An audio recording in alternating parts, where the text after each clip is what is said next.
Bonjour à toutes et à tous. L'islam. On va parler de l'amour avec un grand A et de sa puissance et comment agir avant qu'il ne soit trop tard.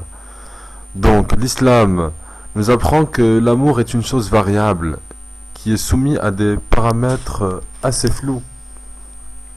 Bien sûr, quand on regarde la biographie de notre prophète Mohammed sallallahu alayhi wa sallam, on voit bien qu'il a aimé une femme plus âgée que lui qui est Khadija, et puis une femme plus jeune que lui qui est Aïcha, chacune pour des raisons différentes.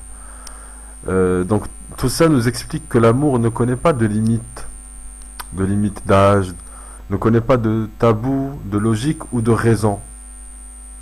Le cœur a ses raisons, que la raison n'a pas, ne connaît pas plutôt. À force de vouloir tout contrôler et codifier, on en vient à oublier l'amour, avec un grand A. L'amour véritable. Cet amour, il n'est pas assimilable à un coup de foudre, mais plutôt à une alchimie qui regroupe plusieurs paramètres.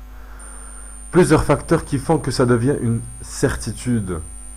Cette force permettra de surpasser les épreuves de la vie, la difficulté de gérer la routine et les aléas de la vie.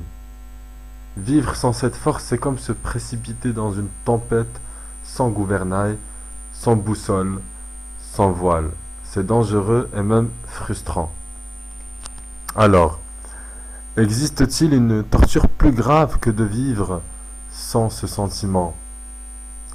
Est-ce que l'âme peut se soumettre sereinement à son Créateur sans cet apaisement? Pouvons-nous aimer Dieu, Allah subhanahu wa ta'ala, sans avoir cette certitude que l'amour, que ce sentiment envers Dieu peut venir juste comme ça? Alors quand l'amour frappe à votre porte, surtout ne le laissez pas s'échapper. Il faut se battre pour lui, coûte que coûte. Surtout s'il est réciproque et puis puissant. Sans cela, les regrets et l'amertume surgiront régulièrement et vous feront regretter votre manque de motivation à le vivre. Vos parents, vos amis, vos enfants, votre entourage doivent comprendre la force de vos sentiments. Pour ça, il faut insister et l'expliquer sans honte. C'est pour ça que j'invite toutes celles et tous ceux qui peuvent maintenant sortir de ce jeu sans fin, de vouloir à tout prix aimer des gens qu'on n'aime pas vraiment, ou de ne pas aimer des gens qu'on aime, de sortir aussi de ce virtuel, de ce monde virtuel, et d'agir dans la vie réelle. Parlez comme je fais moi, et faites des audios. C'est très utile parce qu'on reçoit des suggestions, des commentaires qui nous permettent de remettre en cause un petit peu notre façon de voir les choses, mais il ne faut pas oublier la réalité. Parce que moi, ce que je vous raconte ici, c'est la réalité. Essayons de tous nous entraider au lieu de tomber dans les solutions faciles. Le diable est un ennemi très sournois.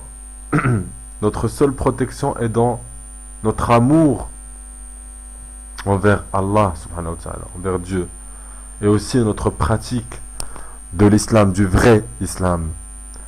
Cessons aussi de vivre des vies par procuration, en admirant des personnes, des personnages lointains qui sont dans une autre réalité que la nôtre, notamment à travers les films, à travers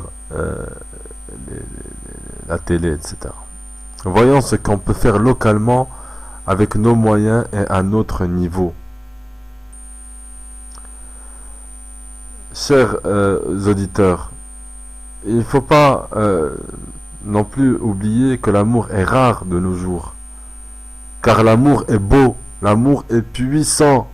Ne soyez pas lâches et peureux quand il apparaît dans votre vie. Implorez Dieu, implorez Allah, le Tout-Puissant.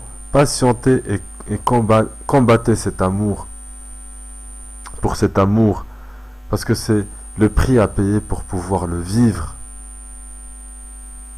Puisse Allah, le Tout-Puissant, nous apporter cet amour une fois dans notre vie. Je vous remercie de m'avoir écouté et à la prochaine.